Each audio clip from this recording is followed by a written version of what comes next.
ببین من راستش رو بگم، خب من توی بایرن اصلا خوشحال نبودم. من اینو رو در رو با مدیر باشگاه هم صحبت کردم، با سرمربی هم صحبت کردم و من اصلا داشتم اونجا بازی میکردم ولی خب خوشحال نبودم که اونجا هستم.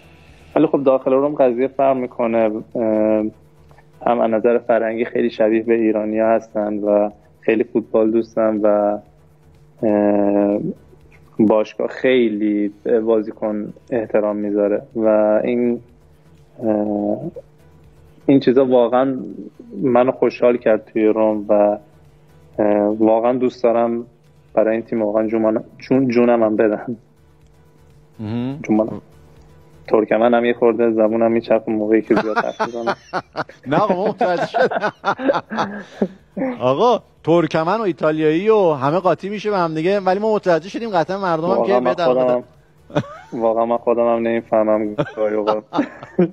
الان کجای دیگه بیشتر. الان تو خونه چجوری صحبت میکنی؟ ایتالیایی، ترکمن یا چیه داستان؟ نه بابا ترکمنی بابا. خانم منم ترکمنی یاد گرفته. باریکلا. جز ترکمنی نمیذارم که حرف بزنم.